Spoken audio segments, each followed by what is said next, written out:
We would be honored if you would join us. All right, everyone, welcome to another episode of Dungeon Crawlers, where we have gone deep into the past to bring you this amazing episode of awesomeness, where we will talk about toys from the past. Well, not just toys from the past, because a lot of toys from our childhood were in conjunction with a cartoon. It was a commercial. We've talked about it multiple times in the past, but we're going to be talking about those toy lines, those things that have disappeared that we miss, that we really wish still existed. We've talked about Star Wars, we've talked about Transformers. Those franchises, those toy lines still exist today, but we're going to be talking about those that have gone away. They've vanished. And to take up the reins, of this episode, Alton has decided to make it into kind of a game in a way. So we're going to let him take it from here, and he'll explain how we're doing this and what is to be expected. Thank you, Dan, and hello, world. Welcome to the Dungeon Crawlers Radio RAD Dome. Woohoo! Today, Krebs and Dan are going to be going head-to-head in the arena, ranking their top 3 lost franchises on 3 criteria, spelt out RAD. The first category is representation. This is talking about where they would find their various franchises and how they could consume them, whether that be TV shows, comic books, or the Sunday morning comic strip. The second category is accessorizing. How can you best represent your fandom? This does not necessarily mean just toys and action figures. It could also mean t-shirts, lunchboxes, stickers, etc. And then finally, our most exciting category is danger. This could represent things like the choking hazard of swallowing small parts, or it could be chasing your friends down, karate chopping, and throwing rocks. It's all up to you in today's edition of the RAD Dome. Dome. I'm so waiting for Tina Turner to come out and start singing. Oh, Dan, we don't need another hero.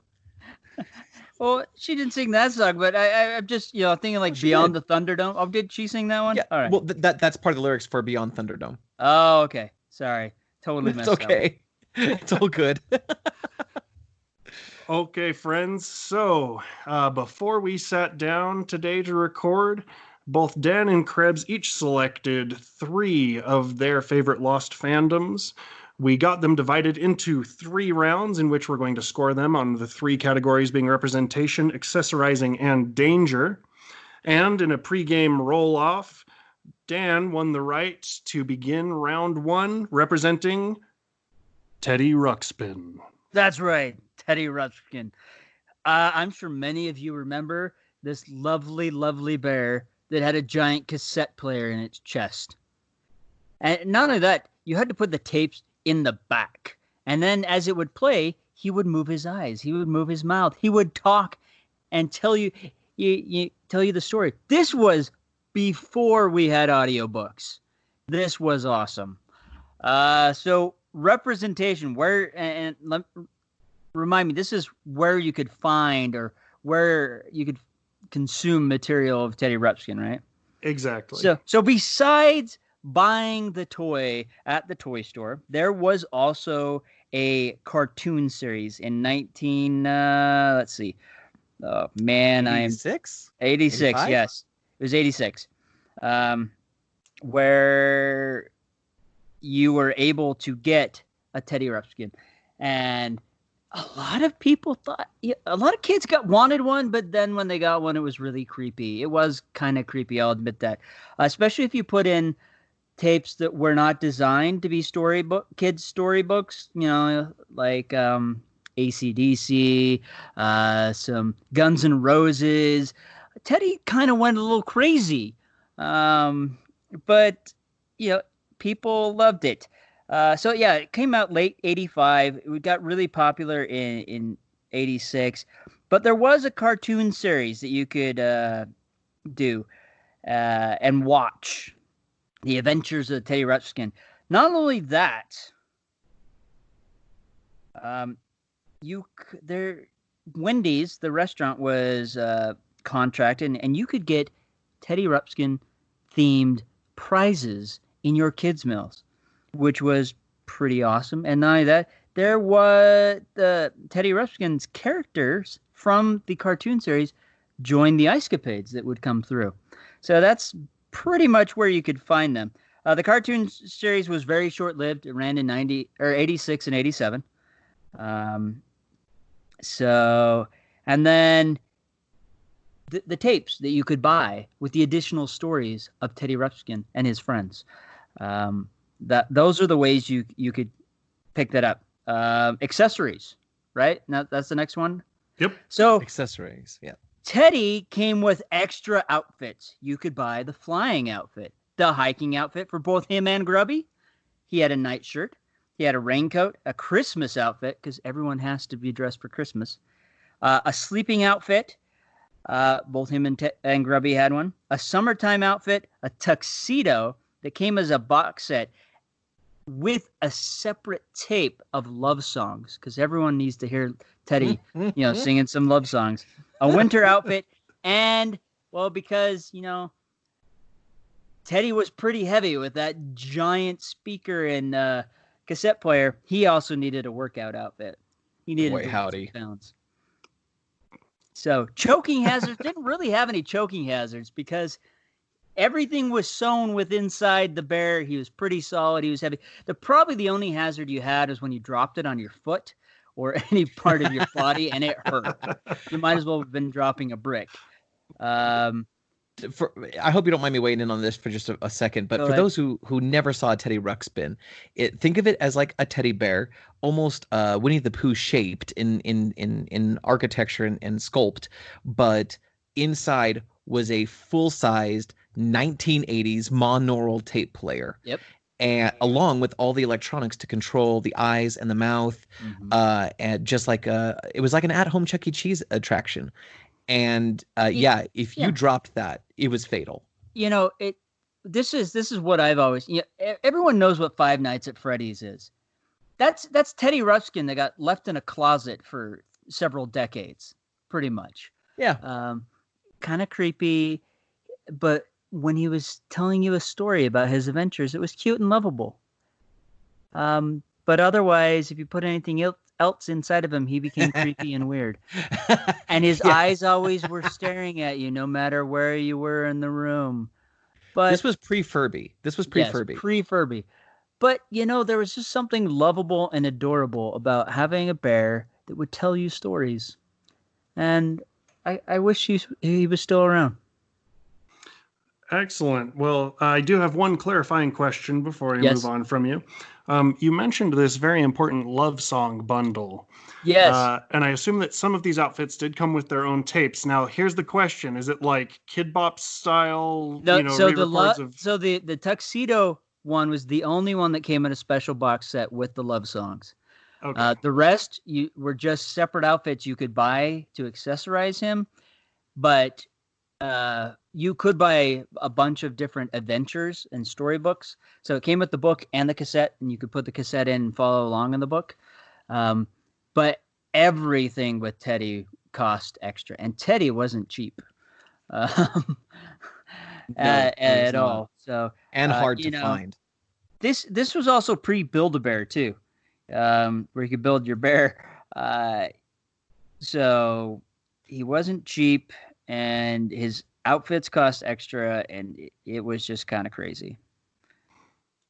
Excellent. Okay. The judges will deliberate for one moment as I go through and put down my scores here. And I'll get everything queued up for Mr. Krebs here in round one, representing Captain Power. Captain Power, absolutely. Captain Power and the Soldiers of the Future. This was a show that came out in the late 80s, from 1987 to 1988. It was a Canadian-American show, which I did not know until just now, but it was a Canadian-American show. And what was cool about this show was that you had the action figures. They were all very sci-fi because they are soldiers of the future. But every figure had a very distinct, in the military, it's called the MOS, right? It's the whole like their specialization, their job. Every figure had like their own job, their own very distinct look. You had the bad guys, you had the good guys. Of course, good guys are led by Captain Power. But the coolest part was that you could get vehicles like Captain Power. I'm trying to remember the name of it, but Captain Power had this special jet, and I can't remember the name of it right now. I'm going to see if I can find it. His forces are fighting the forces of Lord Dread. Lord Dread had these anti-aircraft flying type cannons called interlockers. I remember that.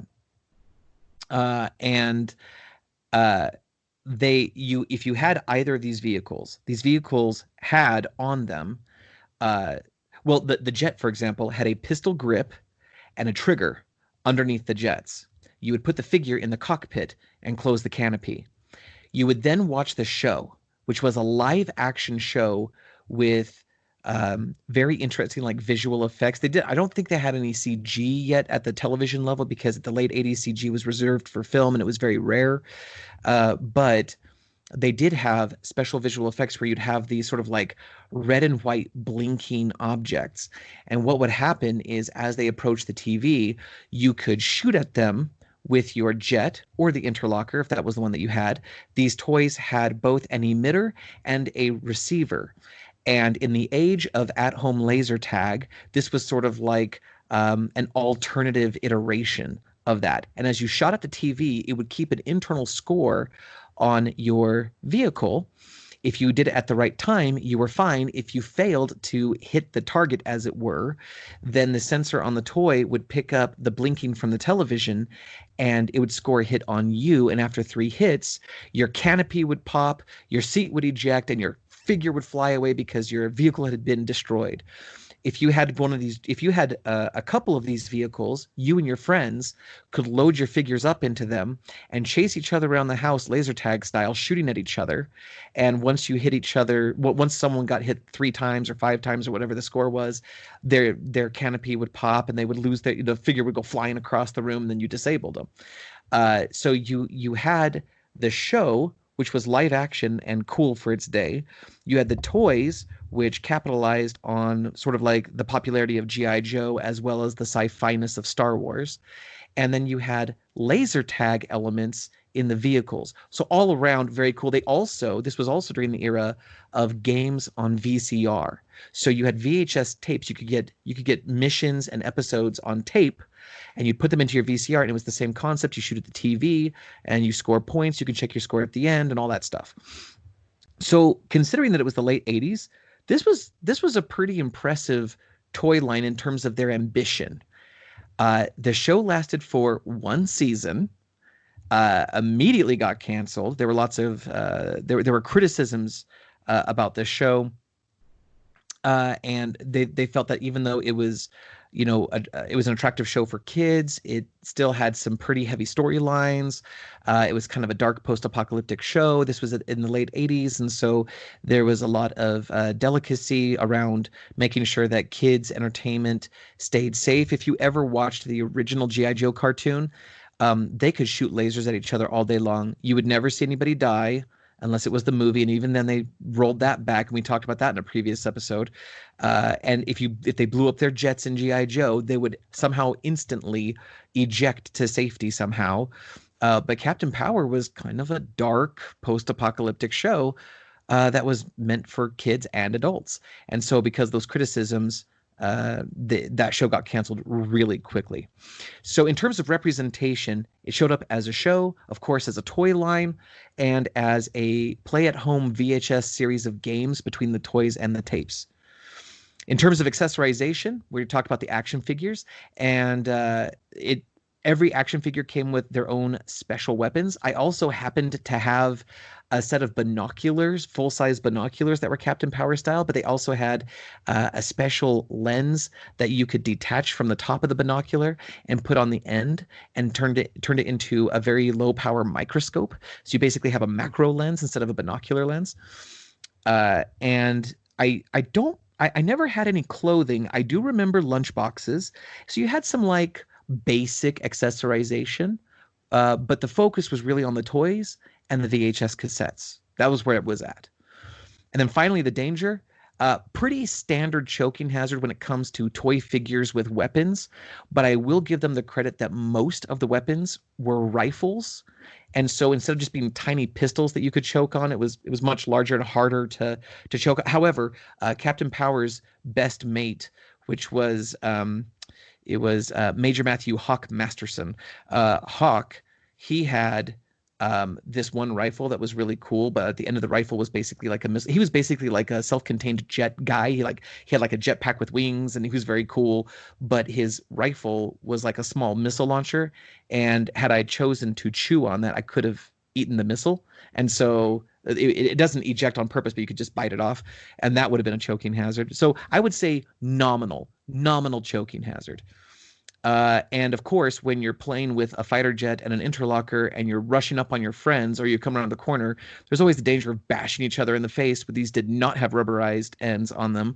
Or when the figure ejects, it launches a full-size action figure and chair in the direction you're facing. So if anyone's in front of you, you just shot 2 toys at them. I can definitely dig it here.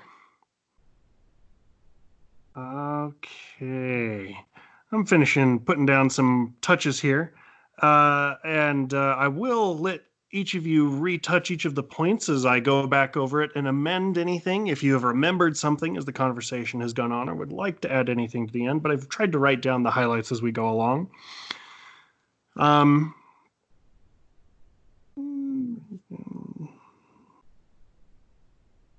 Okay, so Mr. Dan with Teddy Ruxpin, represented primarily in TV, toys, books, and tapes.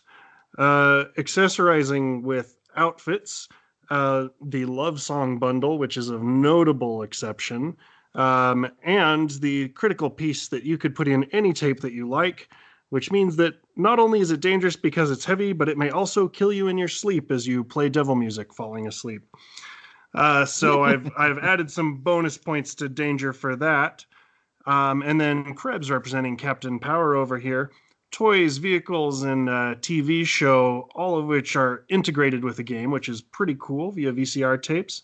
And also has your binoculoscope, your binoculars, microscope, kind of cool mix there, and lunchboxes, which was a staple of any critical franchise from the 80s.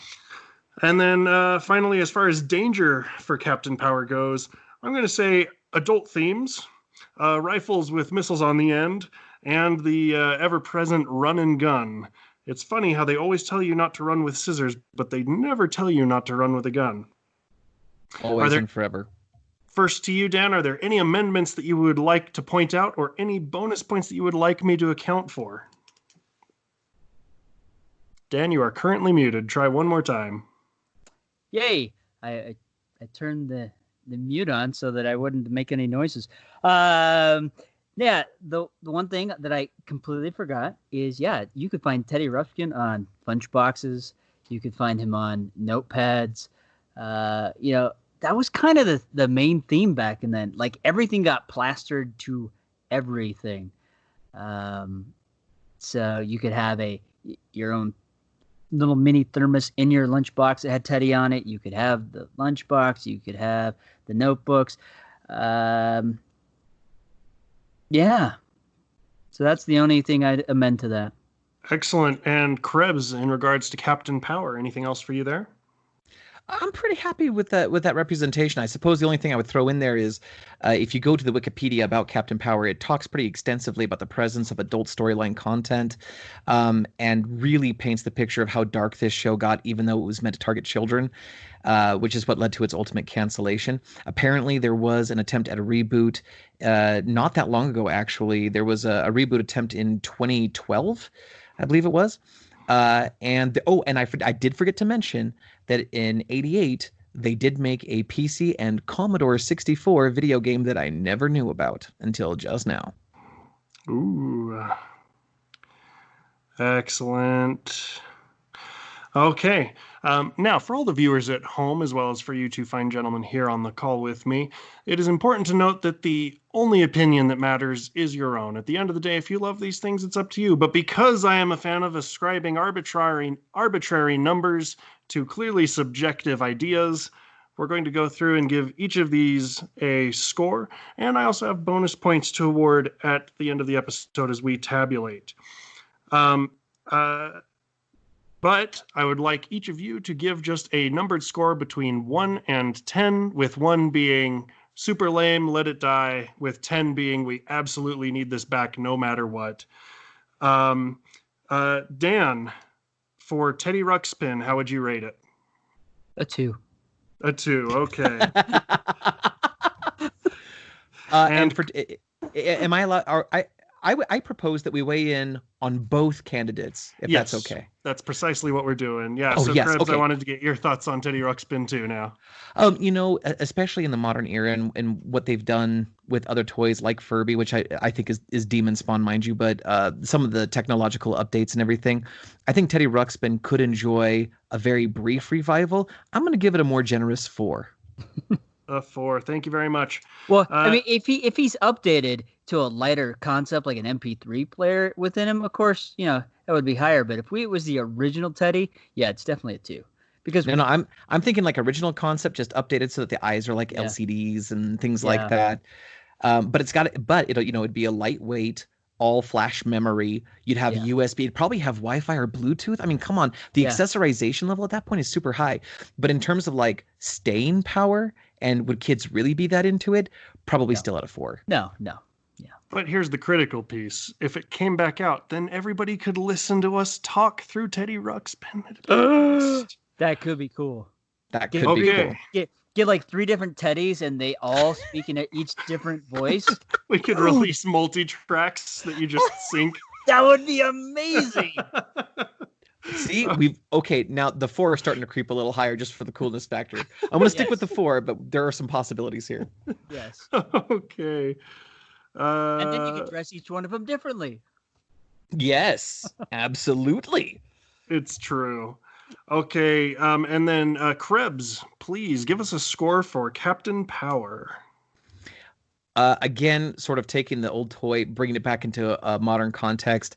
I'm not sure it really fits anymore, but I also have to acknowledge that when it comes to kids' entertainment, it has definitely matured over the last 4 decades compared to when I was a kid. So I think Captain Power has a shot if done correctly. I think if done correctly, a 5. I think a 5 would give Captain Power an opportunity here. And Dan, how do you feel about Captain Power? So I now that you're talking about this, I do remember this show. I do remember the toys because the commercials are like, oh, you have the ship and it gets blasted and the cockpit fires out. So I do remember that. I'm only going to give it a 3 though, because for me, it's very close to G.I. Joe, and I just never got into G.I. Joe. I didn't get into this. And it's better than Teddy, but not enough to save it.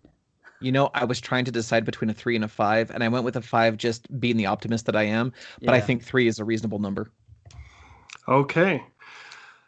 So in round 1, Teddy Ruxpin's weakest point was the danger category. I should make the note there that even though crushing your feet is a minor thing, I feel like there's opportunity for improvement there. However, it's still earned opportunity for more damage. What? It's a danger category. It's a danger category. I know, but that sounds weird. There's opportunity for more there. It's like, we want kids to get hurt? No. That was just my first thought. Okay. Well, you could always strangle your siblings with the RCA audio cables that you ran between Grubby and Teddy and the Mudglups and the little fur creatures. That was just a giant tripping hazard, but I completely forgot about that. This is true. Now, I did give it a 5 in danger still because of the devil music that could summon demons in your sleep. So, It wasn't too bad. My rad score for Teddy Ruxpin was a 19 plus a 6 total from each of you. Yeah. Brings us to 25. And there's a bonus 3 points in it for you for a potential DCR reboot expansion. Bringing you to a grand total of 28 points in round 1 for Teddy Ruxpin. However, this round is definitely going to Captain Power. Weakest category was accessorizing. I feel like they could have done a lot more. And it is also important to note that while you did get bonus points for having a dark theme, you did get both a minus point for having a reboot and a positive point for having that reboot fail a second time. So that just negates everything. That's great. So with that true. being said, what I'm showing for my RAD score is 23 up top, an 8 from the DCR members on the radio, and a bonus point for having a good time, for a grand total of 32, winning round 1. Everybody, round of applause for Dan Krebs and Captain Power in round 1. Way to But go, it's Captain not Power. over yet. In round 2, Krebs will have to go first to Excellent. represent his idea, and he is representing Exo Squad in round 2. Krebs, take it away. Exo Squad was this absolutely phenomenal toy line that I did not become aware of until like the end of its life. It apparently came out in the early to mid 90s, but I didn't really pick up on it until kind of later 90s. And I guess I was watching the show on reruns. It was USA, when I was watching it was on USA Network, but it was originally on some other channel. But the idea here is that you have humans, Terrans, who are in these souped up exoskeletal suits, think Ripley from Aliens, but all of them with different jobs and foci, again, because every character has to have somewhere where they fit. And they were fighting the Neo-Sapiens. They were fighting these aliens that were actually, I believe they were human engineered, and then they were created for like a labor force. Think Clone Wars, Star Wars, except that they were better than humans in many ways, and they realized it, and they fought back, and they rose up, and they became this tyrannical force. So it was a really interesting show, in that. Again, you had some advanced storyline matter, but it had excellent action sequences. You had these really complex exoskeletons, these warframes, the whatever you want to call them, and the show had the quality and storytelling, elegance and agility of gargoyles. It was an extremely well written show, and the toys were actually what got me into the show. And it's usually the other way around. Usually the show shows up, catches my attention. Oh, that's a cool show. I see the toys on the shelf. This was exactly the opposite way around. I was at the store. I had some money of my own. And yeah, as like a mid to late teenager, I was still buying toys because I don't know if you know this or not, but I'm kind of a nerd. And I love awesome collectibles. And I found this Exo Squad. I kept seeing Exo Squad on the shelves. They eventually went on clearance by the time I took notice of them. And I bought a couple of them, and these toys were amazing. You had smaller figures. They were smaller than G.I. Joes, but bigger than like GoBots or Mask or things like that. But they came with their exo frame. And the exoskeleton frames also had the concept of like a power pack, which was really just a little piece of plastic, but it was universal. You could pull it out, put it in another frame, and of course they had episodes where that mattered. But the power pack could also fit in the action figure's hands. The toys were designed really well, very thoughtfully. You had projectile missiles, but you also had like for lack of a better term, like animated guns. In other words, they could like rotate. They had articulated gunnery. They usually had. There was one that I had that you pushed the button on the back of the elbow, and the claw hand opened and then retracted when you let go. This was such a small detail, but I loved it. On most or all of the exo frames, the heel of the foot connected to the calf of the leg via a plastic. Basically a plastic representation of a pneumatic what's the word I'm looking for, like arm. And so you could pose the foot and it would cause the pneumatic to close or to reopen, but then it had limited movement because of that. And what I discovered when playing with these toys, and yes, I played with these toys, was that if you pulled on the inside of that pneumatic, you could actually separate the post from the tube, which would then simulate battle damage and then make that foot like not work right. It was a really thoughtful toy line. It was amazing. In terms of representation, it had a show that did go to home video at one point. I don't know if it ever actually made it to DVD, but it made it to VHS. It was a very, very short-lived series. I'm trying to see how many seasons they had. I think they only had one, maybe two. And of course, there was the toy line. I think I saw clothing at one point for children, between the ages of 5 and 10, but not much beyond that. I don't think I ever saw. This was the 90s, so I didn't really see a lunchbox. I don't remember seeing much in the way of like posters or CDs or anything like that. I don't remember seeing a video game, but the toys themselves were the standout. Those things were excellent. So very, very small representation, but the toys were exceptionally thoughtful and definitely straddled the line between just regular consumer toys and something of akin to like the Seth MacFarlane collectible line. I'm sorry. Todd, excuse me, not Seth MacFarlane. The Todd McFarlane toys. I can't believe I said Seth MacFarlane. I'm so sorry. Anyway, yeah, but that the McFarlane would be a line. really interesting toy line. It would just be Baby Stewie doing all sorts of vulgar things in 12 different forms. Anyway, and so the representation was kind of small. Accessorization, though, kind of along that same lines. But again, the toys were just utterly exceptional. Every toy came with several pieces that enhanced the playability, the sort of what you could do with your imagination. The characters were reasonably articulated, shoulders, elbows, hips, and knees.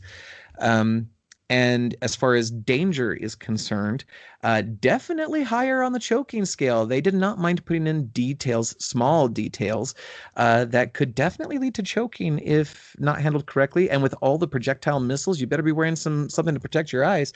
But past that, that was pretty much it. That was all of Exo Squad, a very, very tiny micro explosion on the scene, and then it just evaporated. But my gosh, the show was excellent, and the toys were phenomenal. Excellent. Thank you very much. And I'm going to go ahead and keep continuing notes and tabulating the next round here while we have Dan coming back to represent in round 2, Mask. That's right, Mask. That is M.A.A.S.K.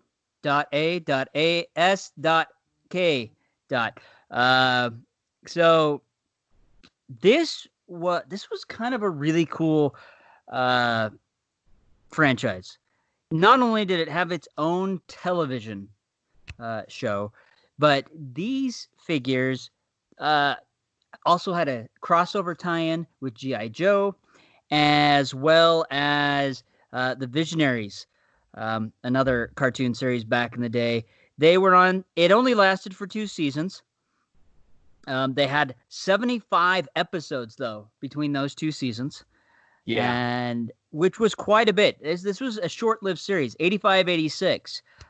It was produced by DIC Studios. And they had so many different figures. Every figure, and let me express this. These figures were smaller than the average size figures. They were tiny. They were like half the size of a G.I. Joe figure. They were tiny. And every figure came with its own mask. Every figure came with its own vehicle that could transform into some other vehicle or battle station or whatever. And every figure came with a plethora of weapons. It wasn't just a gun like a G.I. Joe guy or a sword. It was multiple weapons that they could use. I'm just looking here. There's just a guy that, he's got a mask and he's got a boat. He's like a scuba diver and he has 2 guns. He's got some missiles that fire off of a rocket launcher. Most characters came with anywhere from 6 to 10 different accessories that you could interchange on these. Now, again, danger factor, because the figures were so small, all these weapons were definitely swallowable. You could swallow everything pretty much because they were teeny. Even the mask could be swallowed. But the cool thing was with the mask, if you had several guys or weapons, you could interchange them, or they could interchange vehicles. So you could kind of cross swap things, which was always really cool. But the choking hazard on these guys was really high because everything was super small. Not only that, it sucked to step on them. No one likes to step on a D4. No one liked to step on a mask guy or any of his weaponry. Truth. It hurt barefoot. The vehicles were really cool because you could change those into other things. So it was very reminiscent. Honestly, it was kind of a mashup of Transformers and G.I. Joe. Yeah, absolutely. And the TV show worked really well. Because it was really popular during those 2 seasons, there were mask backpacks, there were mask lunchboxes, thermoses, pencils, notebooks. There was a short-lived comic book series. I'm just trying to think of what else. Everything that came out for this had to do with like transformation, right? So even if you got like a hoodie, there was like a secret pocket, or it would turn inside out, and then you'd have like one side for the good guys and one side for the bad. Yep. Yeah. So there was hoodies, there was a clothing line, and there was just there was stuff at McDonald's in their Happy Meals. It was kind of widespread. It hit really well, and it was really popular in its time because G.I. Joe and Transformers was really popular at that time. By the time season 3 hit, it deflated. It just kind of, all interest was gone. And I really think a lot of that had to do with 1986. 86 really, they made some bold choices with Transformers and G.I. Joe with the movie, and I think that really scarred some kids, and it made some moves that parents pulled away from these because these had cartoons tied to it. Much like G.I. Joe, they constantly shot at the bad guys. Bad guys would get away to live another day and come back and terrorize. No one really died. But it was definitely more of it was still a kid show, but a little bit higher. Much to the lines of G.I. Joe, with the more adult themes of the bad guys are here to destroy the planet, and now we have to save it. There wasn't no good, fun, happy feeling like, Care Bears and stuff like that. And have I left out anything else? Let me just double check. I'm actually looking at the list of toys that they had here, and I had 5 of the figure vehicle combinations, and I had the Boulder Hill base. Yeah. Well, which was awesome. They had 4, that's right. They had 4 different series of guys and vehicles. And not only that, they also had buildings that transformed as well. It wasn't just vehicles. Like, the pit stop catapult, the pit stop turned into a catapult, the collector, and they had some really cool vehicles. You had everything from a motorbike to a race car to a truck, a semi-truck, to a helicopter, a Jeep, and all of these things transformed into a different thing, and you could put your guys in there.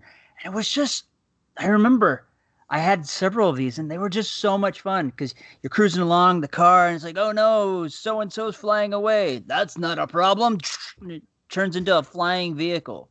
And most of these transformations were semi-automated. Like you would hit a button and it would release, and the vehicle would basically unfold into a battle platform. Or with the helicopter, for example, the helicopter turned into a fighter jet. And the way that would happen is you would take the tail fin, flip it upward, and it would hit a release mechanism. The sides of the helicopter fuselage, of the tail section, I should say, would slam forward as wings. Those would hit buttons that would release cannons that would eject forward, and then the skids you would just flip up with your hands. So really, you only had to do a couple things with your hands. Everything else was automated. So most of these transformations were like within a couple seconds and mostly automated. But sadly, when it died, It died. It Oh, has it never died. tried to be revived. It's never tried to. No one has tried to bring this back. Yeah, and it was cool. It was cool. The cartoon was cool. The toys were cool. There's Boulder Hill. I'm looking Yep. at the playset. It looked like a gas station, and it would turn into this battle station. But it went away. It'd be cool to see it again, but it's gone. But I get it. It was who's a choking hazard. They were so small. It was just kind of sad. In the attitude of one thing that disguises another, the name of the good guys is MASK, which is an acronym for Mobile Armored Strike Command with a K, very German. And the bad guys were Venom, which was an acronym for Vicious Evil Network of Mayhem. Yep. Hey, it isn't a real bad guys club unless you got a real bad guys club name. Unless you are both vicious and evil and a network. Yes. Yeah. It's all about opportunity. It is. And the thing is, I remember being a kid and it was really cool. The Venom and Mask. But when you read out those acronyms, they're kind of dumb and lame. Vicious, evil. Yeah. Yeah, this was definitely an example of they came up with the acronym before the definition. Yeah. They're like, we need to be called Mask, we need to be called Venom. Now, what are these going to mean? Timmy the intern, what do you think? Excellent. Okay, just as in last round, I do want to make sure that each of you has a chance to add anything you've forgotten. So, Krebs, go ahead and go first talking about Exo Squad. Do you have anything else that you would like to add? You know, given its absolutely short life, there really isn't anything more to add. I've already gushed about the toys, and the show was actually pretty excellent. But those were the only two real things to really come to the forefront.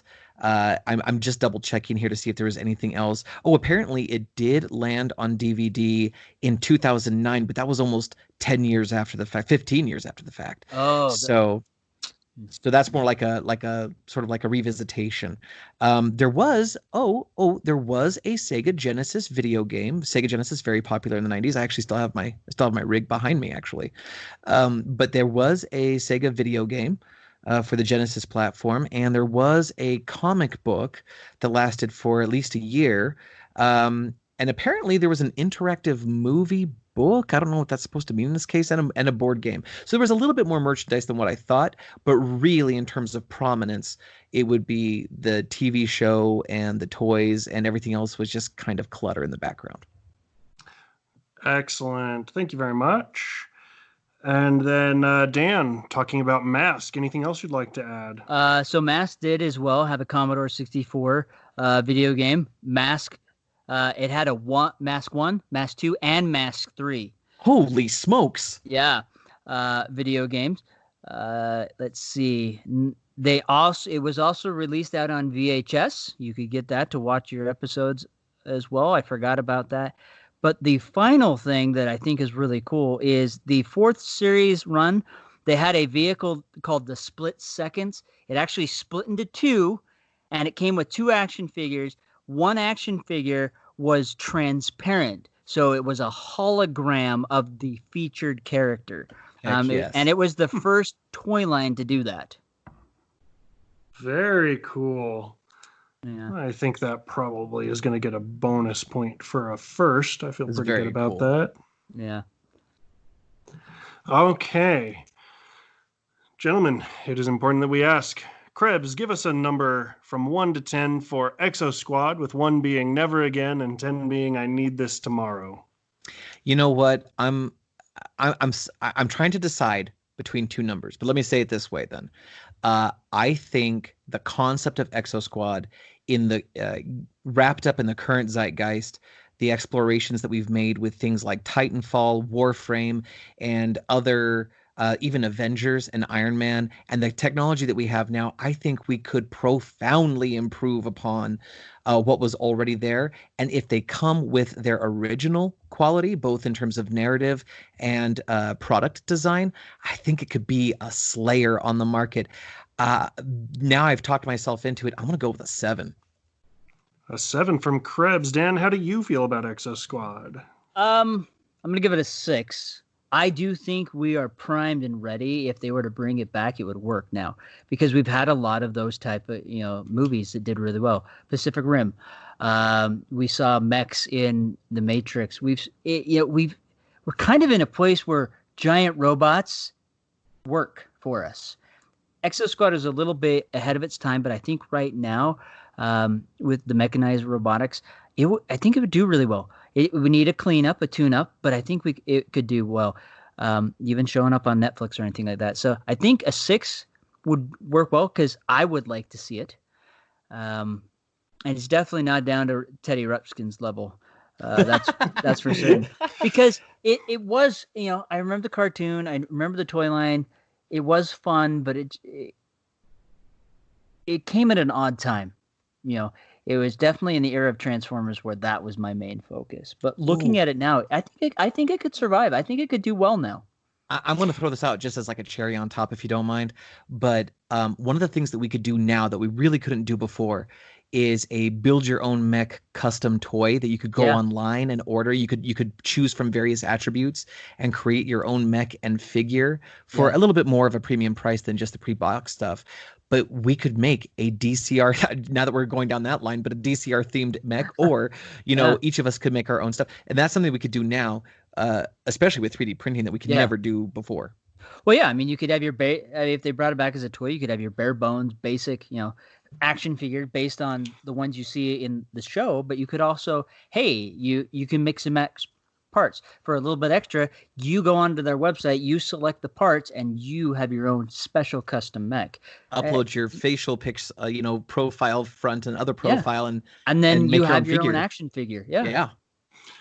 Excellent. Now, Mr. Dan, tell us how you feel about Mask on a scale of 1 to 10. I would say 7. I loved this series. It was really cool. One caveat is they would need to make it a little bit bigger. Not super big, but a little bit bigger. It was easy to lose your figures. It was easy to lose your accessories. It was easy to lose your mask. A little bit bigger would be nice. But it was fun. I loved having the vehicles and you could change them around. I would really love to see this come back, and it would be fun to see it as a cartoon again. I've been watching the reboot of Thundercats, and I've really enjoyed the reboot because it doesn't have that weird Lionel was a kid, he woke up and now he's in an adult body, but he still has the brain of a kid, but he's supposed to be acting like a body. No, they started off, he's fully adult. I think with where the world is and some modern tweaks, I think it could do really well. Excellent. And Krebs, how do you feel about Mask? I'm kind of torn on this one because I also loved Mask. I think I might still have a few of those toys lying around. I thought it was fantastic. To be honest, even though it was at a smaller scale, I think the scale actually worked for what they were trying to do. And when we talk about like the automation of the transformations, that made swift, imaginative gameplay or imagination play possible. In today's society, would it really fit? And that's where I start to get a little hung up because I love it. Here's the thing. If they milked the nostalgia a bit, if they played the nostalgia well, I think it could do fairly well. But does it fit in sort of like the modern zeitgeist and sort of like the modern pop culture and things like that? If they did some clever crossovers, maybe. I'm torn between like a 5 and a 6, and I'm not trying to undercut Dan here, but I'm cautiously optimistic on this one. My original instinct was a 5 because I think they would have to really play their cards carefully here, but it still could be awesome, and I would like to see it resurrected. I'm going to give it a 5. All right. Hey, and even with this, we could still do a DCR edition. Yeah. See, that part that's always cool to me. We could get this customized in some way, right? Same thing with the Exo Squad thing that would apply to Mask here. Yeah. Excellent. Well, thank you, gentlemen, both for submitting your scores there. I've been going through and tabulating and taking careful notes on this round, and I'm feeling the excitement amp up on these products and these franchises, and that gets me excited too. First, let's talk about Mask. Scoring highly in almost all areas. There are critical key indicators in each of these areas that I am holding out for a 10, but it scored very highly, all things considered. And so I gave it a 25 total for the RAD score, plus an additional 12 from the two of you gives it a pretty good leg up. But there are also very important bonus points here. First off, a bonus point for engineering. Excellent cohesive design, planning on things fitting together, etc. And going on top of that, I'm giving bonus points for having both interchangeable pieces and interweaving pieces, where they're working with other franchises, where they're really trying to build upon its own idea instead of just slapping a decal onto the side of whatever comes its way. I'm also giving it a bonus point for being the first to do something. I'm also making it lose a point for being some of the last things to find all the pieces to, because they are so small. Yeah. And also very important on this one is I gotta love the acronyms, particularly for Venom, because a bonus point, friendship is indeed tragic. Exo Squad, on the other hand, fair to middling, still did pretty well right down the middle of the road. Weakest area is obviously in its accessorizing. Sorry about that, guys. Though it did score fairly high in that area because you can mix and match between all of the different sets, which I really like. A +1 for a failed reboot, but -1 because it attempted to be rebooted. And I'm also giving it bonus points for having intentional design, really thinking about how these pieces can be played with in multiple ways and how they interact with each other. Excellent. A 13 from you gents, plus a 21 up top. Feels pretty good there. Oh, and one more thing. Each of these lines does get a bonus point for having a DCR tie-in in its future.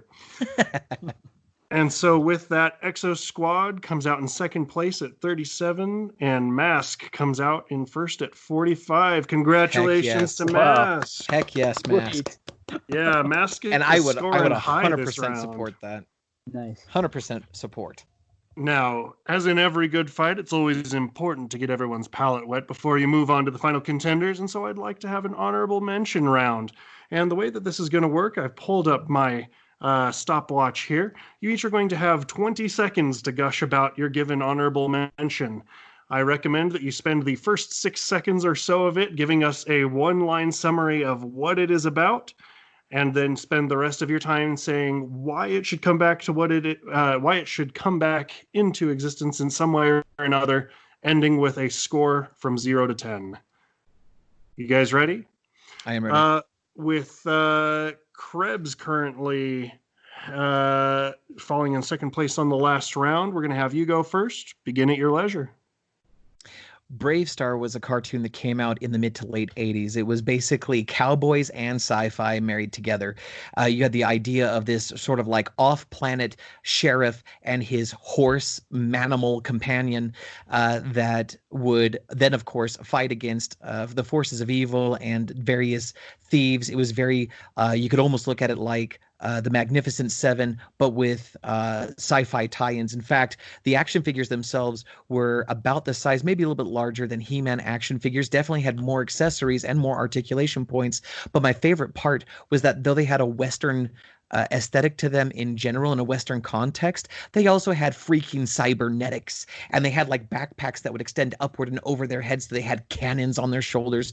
The horse that he would ride, he would jump off of, and then the horse would transform into a bipedal companion with rifles. It was so amazing to have Western He-Man with cybernetics in space. That one definitely deserves a revisit at some point, even if only for the Firefly-like tie-ins for humor.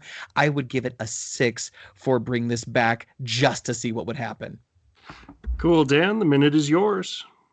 All right, so my honorable mention this is going to be more of a silly one. It's not, if it comes back, it comes back. If it doesn't, it's okay. Rock Lords. I don't know if you remember this, but Rock Lords was kind of a spin-off off of GoBots and Transformers. And what did they transform into? You got it, rocks. They came in various colors. They came in various lumps and sizes, but they all turned into robots. And when they were done, they turned into Rocks. Yes, they were GoBots and Transformer ripoffs. They were definitely trying to capitalize on the transforming robot mayhem. You know, you had good guys and bad guys. The good guys came from the caves. The bad guys came from the volcanoes. And I had a few. I definitely had a few. They were easy to carry around. You just folded it up into a rock, threw it in your pocket. It was not the most amazing toy out there, but it was kind of funny. It was kind of silly, and you still got your robot. And it was definitely something you didn't have to worry about choking on. It was something you didn't have to worry about stepping on and hurting your foot because they were big enough and they didn't have any spiky points or anything like that. So it came and it faded away just as fast as it showed up. But for those of you that were lucky enough to get one as a kid, you had some fun. Your Rock Lord probably fought some Transformers, but always died or turned into a rock and had like Optimus Prime throw it at Megatron or Starscream. With that, I'm just gonna leave it at that. Score out of 10? Out of 10, to bring back. Mm-hmm. They were fun. I'll give it a 3. Very good. Cribs, what's your next one if you have one? Okay, so we're on to round 3 now. Is that correct? Are there any other honorable mentions you folks want to bring up before we move on? This one, I don't know how well it fits into our topic tonight, but I'm going to throw it in there anyway. I'll throw in one more. The Real Ghostbusters. There were actually 2 Ghostbusters lines of toys for 2 different cartoons. One that was actually part of the officially licensed line of like with Venkman and Egon. But there was another Ghostbusters series of toys that was completely unaffiliated. And it was atrociously tragic. I had most of those toys, but the Real Ghostbusters, the Venkman, the Egon, those were the coolest. They had ghosts, again capitalizing on the 80s phenomenon of transforming toys, but you had vehicles that would have like secret weapons that would pop out. You'd have ghosts that would transform. I look like a regular person, all of a sudden I'm a terribly large-mouthed monster. The Real Ghost and the proton packs, for being simple plastic toys, were actually really cool in their feature set. And they came out with a bevy of action figures with special features. You'd have to buy like 8 different Egons to get all the different things that Egon could do. But it was highly recyclable, highly doable. And with the emergence of a brand new Ghostbusters movie coming out soon, I think it might be a good time to revisit this toy line. I'm going to give it a cautious but optimistic 5. Perfect. Dan, we've got enough time for one more. If you have one more you want to add to the list. I do. And one more honorable mention on mine would be Battle Beasts. If you didn't pick these up in the 80s. That's the original Pokemon. They were the original Pokemon. These were really cool robotic / animals that you could pick up. And one of the more unique ones had a weapon instead of an arm. It seemed like the toy makers were really having fun. These were kind of a hybrid of creatures and fantasy. You can get everything from a lion to a shark, a bear, an armadillo, a giraffe. I think there was even an anteater. But the thing that was really cool, they did have a gimmick. Much like the Transformers, when the Transformers had this heat sticker that if you rubbed, it would show if they were an Autobot or a Decepticon. These guys, I forgot about that. Yeah, if you did it on these guys, a symbol would appear that was either water, fire, or wood. So the battle was kind of an old rock, paper, scissors type thing, because water beat fire, fire beat wood, wood beat water. It was kind of cool. They were really cool in the day. They didn't transform. You could move their arms up and down. You really couldn't move their legs, but you could fight with them. So it was a really cool little toy series. And that was also one of the first toys, if I remember this correctly, because I had a bunch of Battle Beasts. Mm-hmm. I love that you chose this one. If I remember correctly, they were also one of the first toys to be randomly assorted. So you would buy basically like a blind pack, like an egg usually, and then you would crack it open, and inside was your random Battle Beast or a few different Battle Beasts. Yeah. It was very random, but it was super cool. And the whole like elemental strength and weakness concept was, of course, their niche. It was stupid fun for very little money at the time. Yeah, they were really cheap, and the most annoying part was trying to get all of them. because it was always random. You couldn't go in and say, "Hey, I'm missing that guy," and yank him off the shelf. You never knew what you were getting, and more often than not, you got the same guy a lot. Yeah, awesome. And it was generally the armadillo, at least in my case. That dude. Well, thank you so much, both of you, for sharing some of your honorable mentions and for participating in the event so far. We have one more round. Wait. What score would you give it, Dan, to bring it back? Oh, yeah, excuse me. Honestly, I'm going to go for an 8 on this one. I love those things. They were really cool. And they were small. They were small, but they were really cool. And like Krebs said, they were the first Pokemon. They were the first Digimon. You would run out and go collect these things like crazy, and you would fight with them and play with them. And it's like, oh, look, I'm water and I'm fire, and I can defeat you. They were lots of fun, and I wouldn't mind having some more on my shelf again. I think they would absolutely do well in the current market between like the Poke phenomenon as well as like blind bag toy purchasing, especially small toy purchasing, has gone way up in the last 5 years. Thanks, YouTube. Excellent. Thank you all for joining us on this journey so far. We have one more round. This is the ultimate battle, and therefore we need an ultimate roll-off. But thank you for taking a moment to geek out with us and remember fond franchises past. Now, in order for this last round to be as fair as possible, I have 2 dice in my hand. One is red and one is blue. Dan, at the beginning of the episode, chose blue, and we're going to determine who goes first. The selections for this round are the cream of the crop, and they each carry with them some particular connotations, maybe even some controversial pieces as to whether or not they really deserve to be on this list, and I would encourage each of you to make sure to justify why they meet the criteria for joining us on our adventure tonight. But for the final round, the 2 franchises being referenced are He-Man by Dan and Silverhawks by Krebs. And Dan, you have earned the right to go first. All right, I will go first. He-Man and the Masters of the Universe was not only seen in toy line, but it was also seen in cartoon.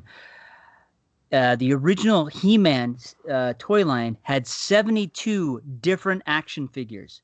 Included in that were 2 laser figure guys and 2 giants. You also had Castle Grayskull, you had Snake Mountain, you had the horrible slime pit that every parent in the world hated. You had wonderful characters like Skunkor. Yes, he stunk. And that was his gimmick. You had several characters that had different gimmicks, like Ram Man, that you'd push him down and he'd spring up. You had one guy that was a snake. You'd fill him with water, push down in his head, he would spit out a stream of water. Every character had its own unique gimmick, which was awesome. There were tons of different accessories. There were weapons, there were vehicles, there were bases. You could buy additional types of armor and weapons. Almost every character came with their own weapon, whether that was a mace, a sword, a staff. They weren't really super small. They weren't choking hazards, which was really good for this toy line. So it didn't have that threat. However, tripping hazards was quite frequent. If someone left Castle Grayskull out and a parent didn't see it, they could trip over that, or they would trip over the vehicles or step on a figure. So that's about as dangerous as it got. However, even though it had 72 unique figures and characters, they continued to come out with different versions of that. Like you could get Battle Damage He-Man and Battle Damage Skeletor, where you hit the chest and a little thing rotates and it has a slash. You do it again, it has 3 slashes. You had Many-Face, which, he had different faces and you could spin his head. There was a lot of different things. You had Battle Cat, you had Panthera, that came with different armors and stuff like that. So it was really cool with the accessories. There was a lot of different things you could pick up for this thing. It came out in VHS. There was clothing line, hats, shirts, backpacks, lunch pails, thermoses, notebooks, video games. There are several video games that have been out there. Nintendo, Sega, Commodore, and even more recently on some of the newer game systems, because there was a 2002 reboot that was done by Cartoon Network that was fairly successful. They kind of revamped the storyline, but it too just kind of died. Unfortunately, He-Man died on the vine, disappeared.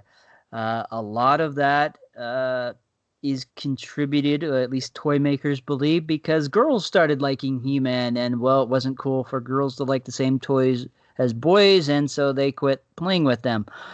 The 2002 revamp was, as far as the cartoon show, it was successful. The toy line was not. The toys were really cool. They looked impressive, but it just didn't have the staying power. It just really hoped that nostalgia was enough there that people would buy the toys, but it just wasn't. It died after 2 seasons. Unfortunately, before any real good storylines emerged from that. And what else? What's the last thing? It's been you could get multiple things in Happy Meals around the world. There were comics. There were movies. It did have a live action movie adaptation starring Dolph Lundgren and Courtney Cox was in it, and it didn't do very well. They definitely strayed very far from the actual cartoon and the storyline. About the only thing that had any resemblance to it was the Sorceress, Eternia, He-Man, and Skeletor. That's about it. The rest of the characters were kind of lost. I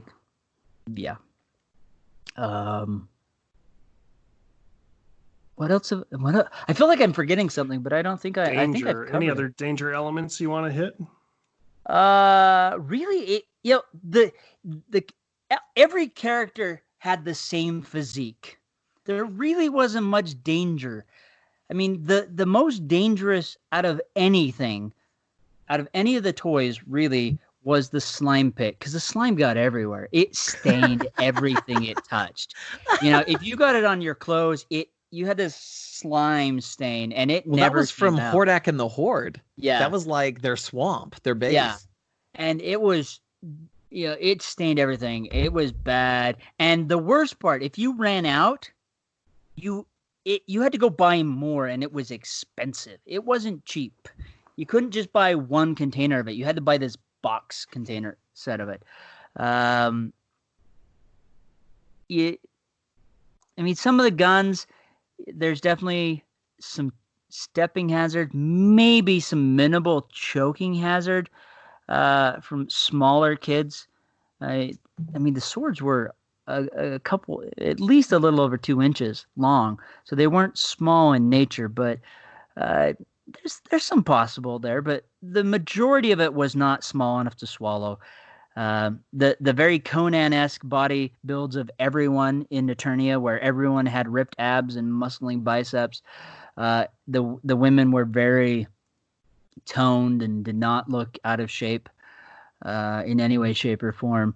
All of their armor that was on them, it came off and you could connect it. It wasn't small enough to swallow.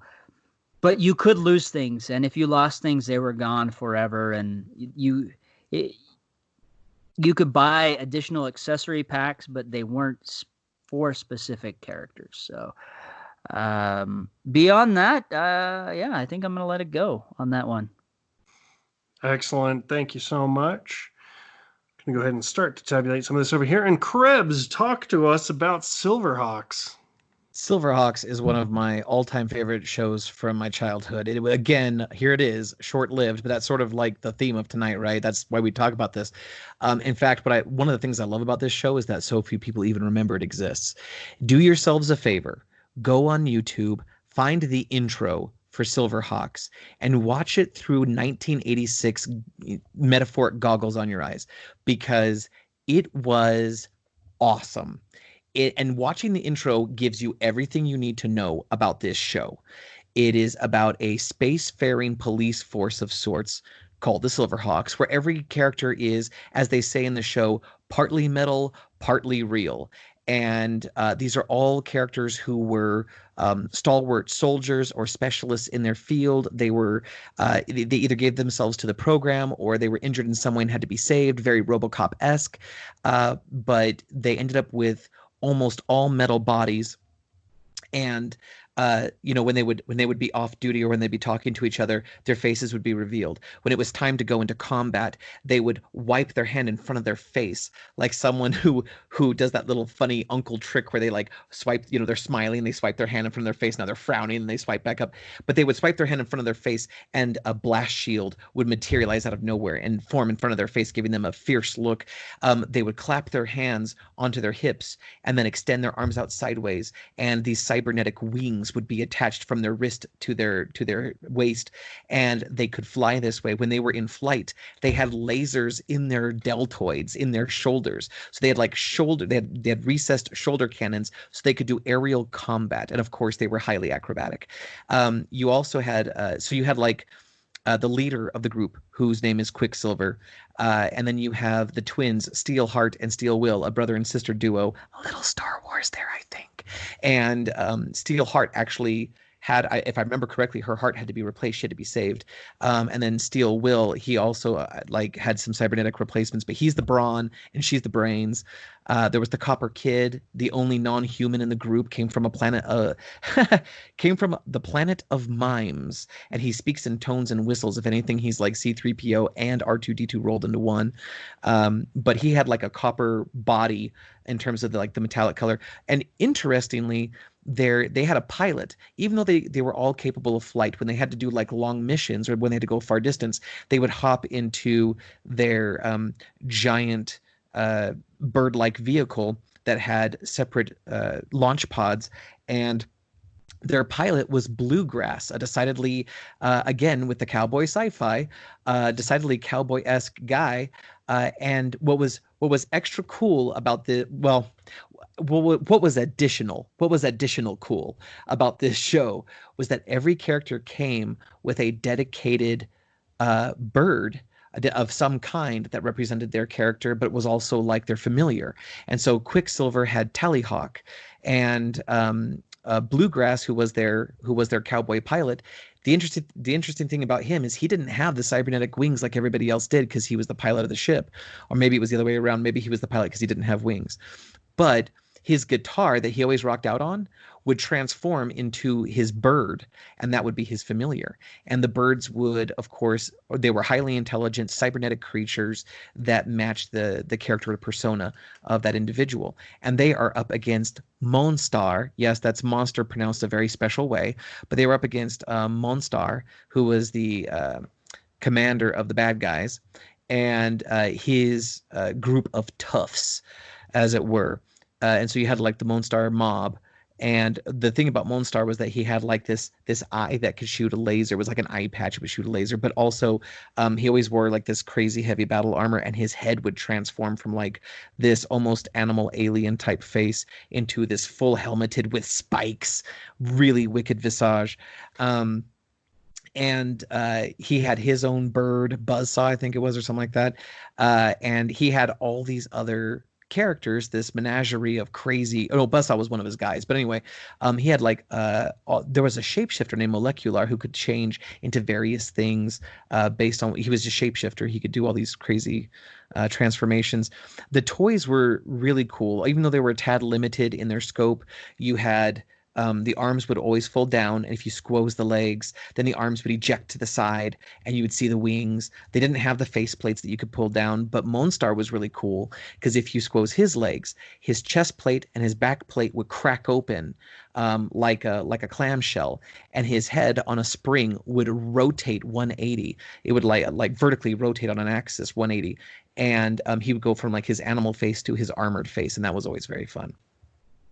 The show itself did not last super long, but it did have 65 episodes. The show was very anime in its style, and it was produced by Rankin and Bass, of all funny things. But it was that same sort of division of Rankin Bass who also did Thundercats. And now, today, to this very day, Warner Brothers owns the copyright. They own the rights to the show Silverhawks, which gives me some hope, especially because I know someone who works in the animation department at Warner Brothers. So I'm going to have to talk to him. But anyway, they had a comic book.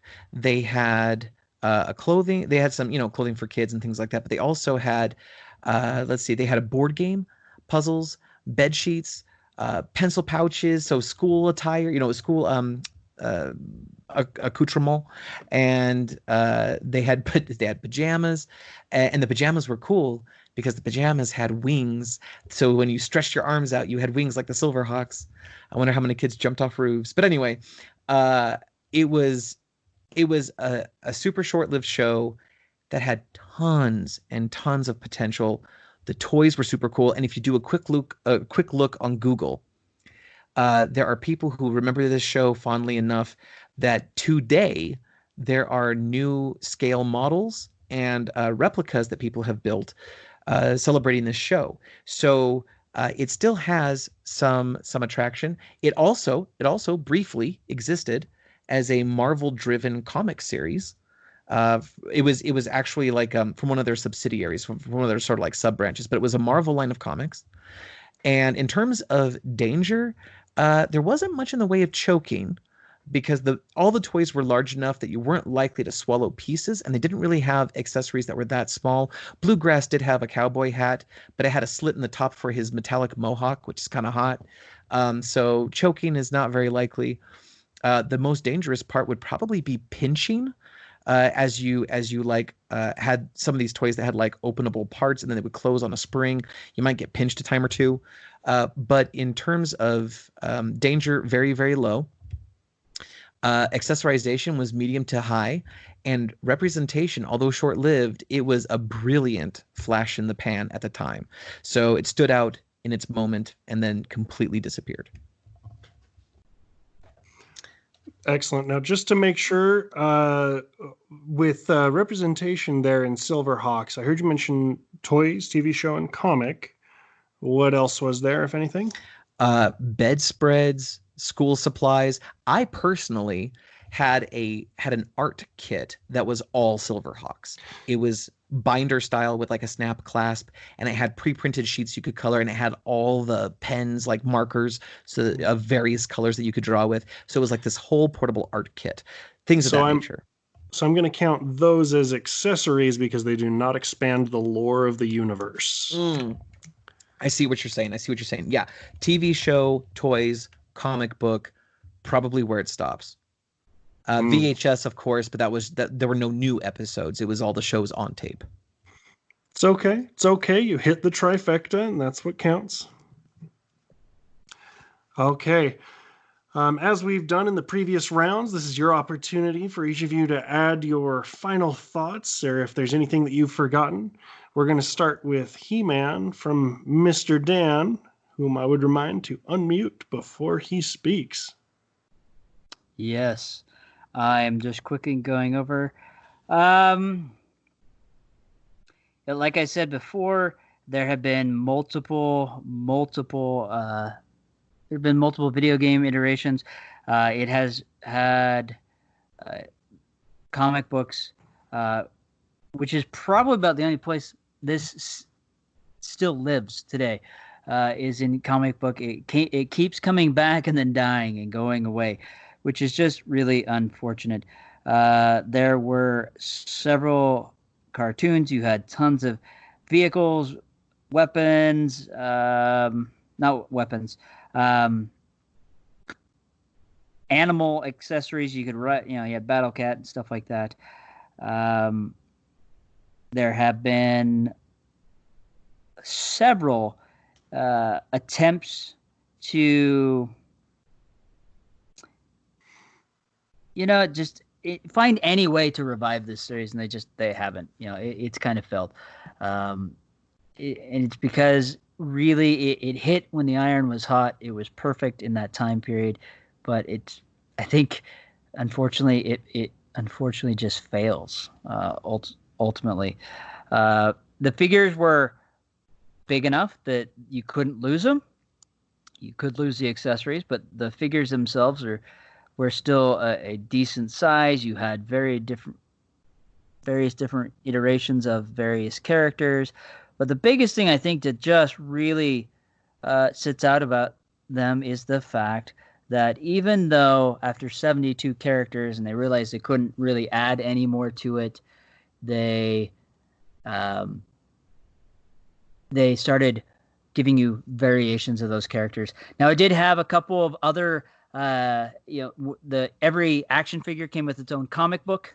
There was a few attempts to kind of bring He-Man back after the He-Man series, like the New Adventures of He-Man, where it was more futuristic, but that didn't do very well.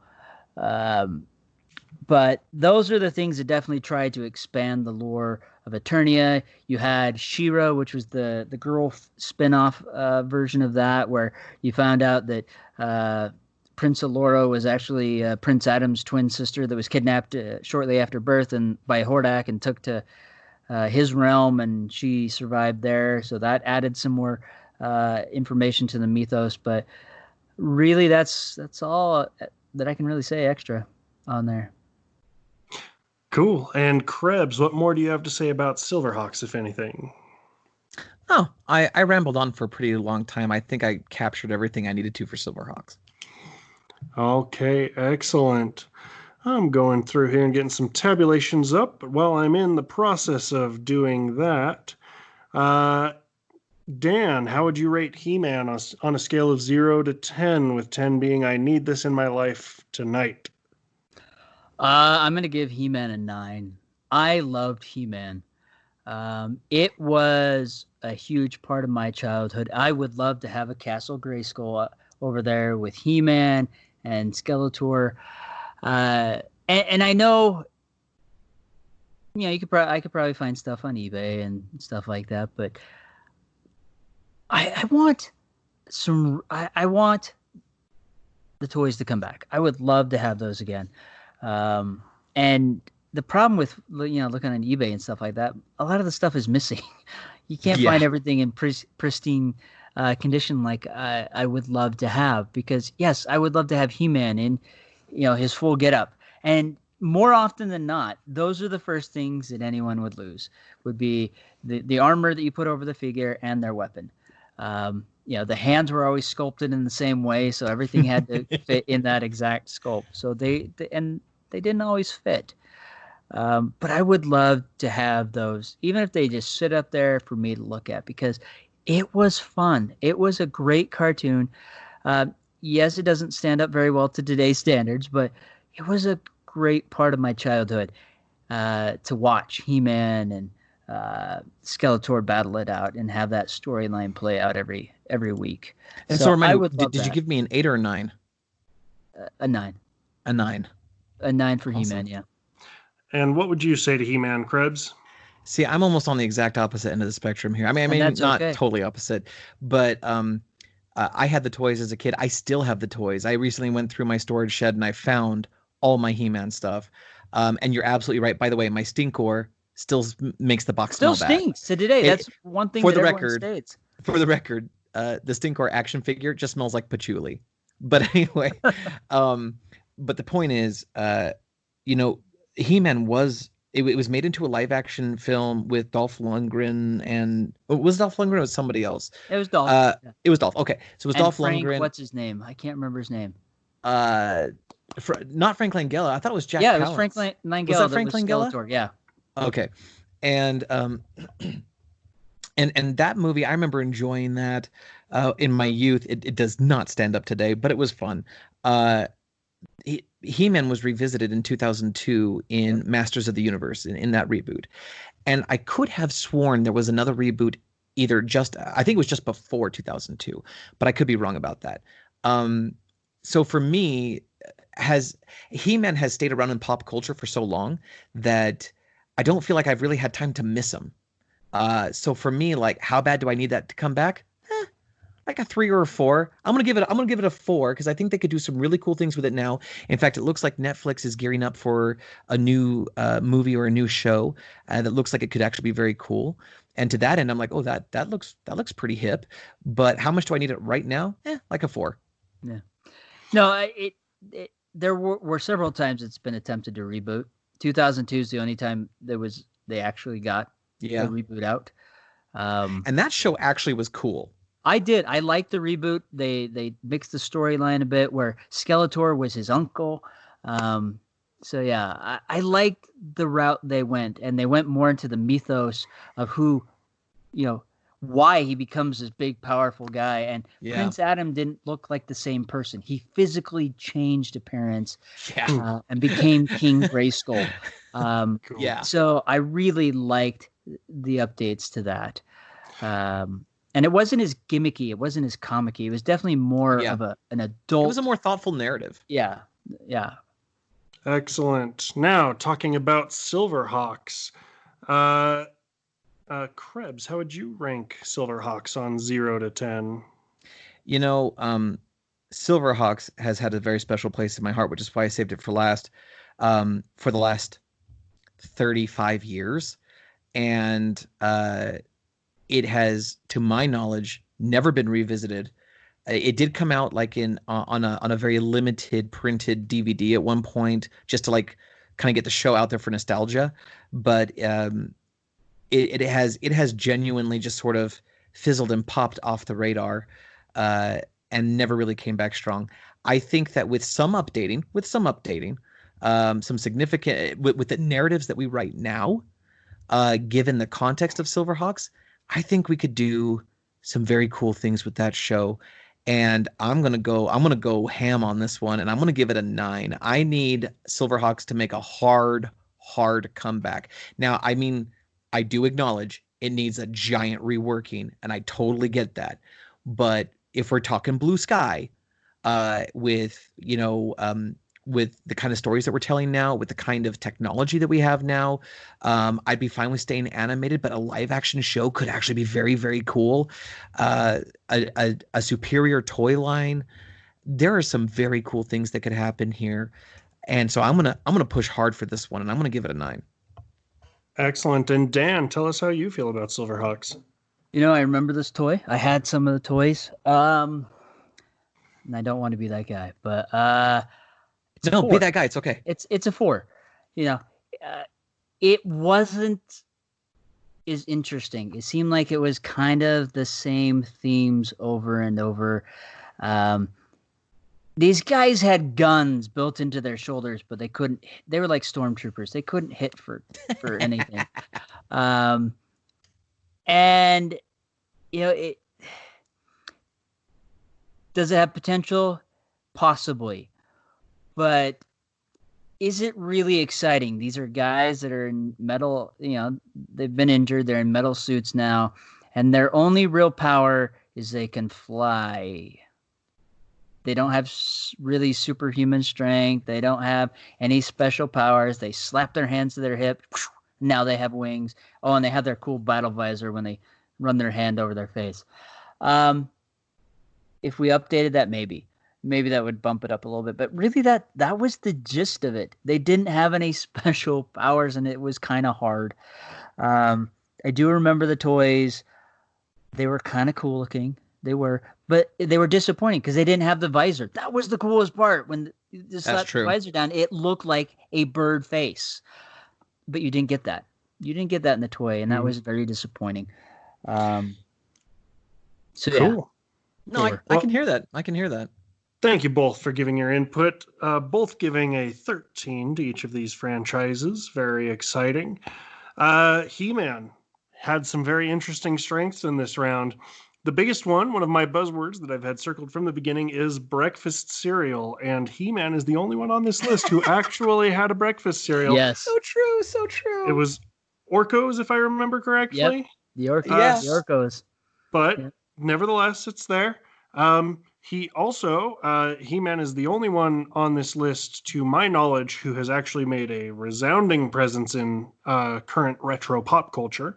Yes. Having a Funko Pop and being able to be found on random t-shirts, and has been made into memes and things like that. Things that people don't necessarily recognize. However, He-Man was also the weakest in our danger category. Yes. Tripping is, quite frankly, not a sufficient enough hazard for a child. You really need something to educate them on the ways of life. There were, however, some bonus points awarded and taken away. Huge bonus points for being gimmicky. Love gimmicky things. It's awesome.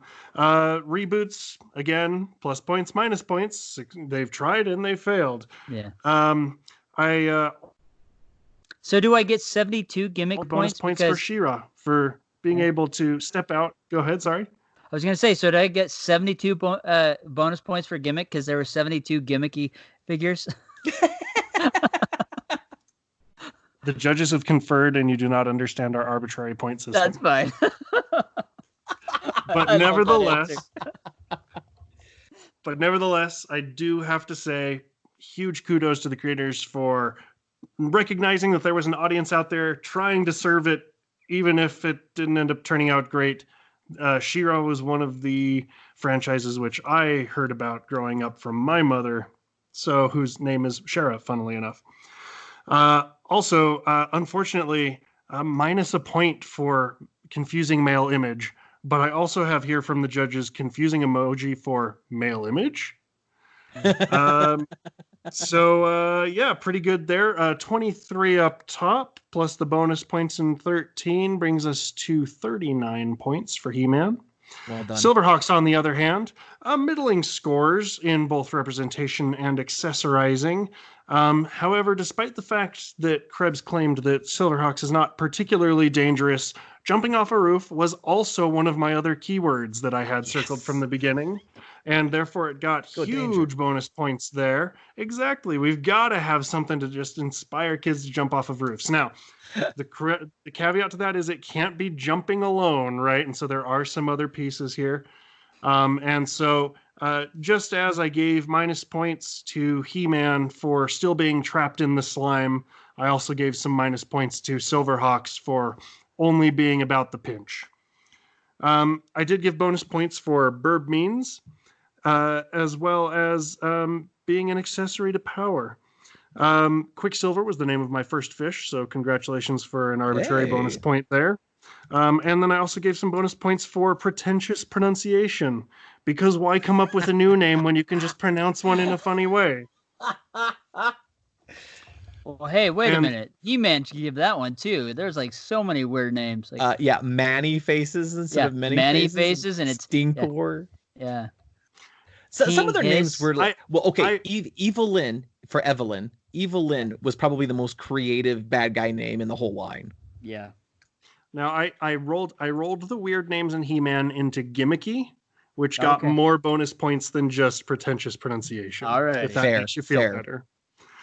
So with a 19 up top from Silverhawks, bonus points and a 13 on the bottom brings you to a resounding 40, edging out He-Man by a single point.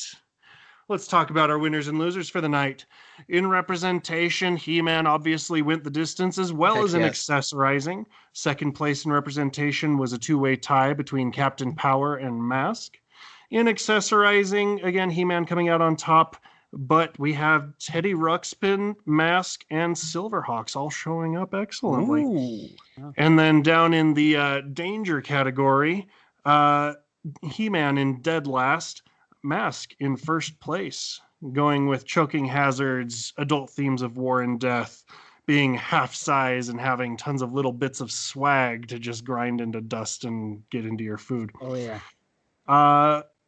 With that being said, our winner this evening in first place with 45 points is Mask.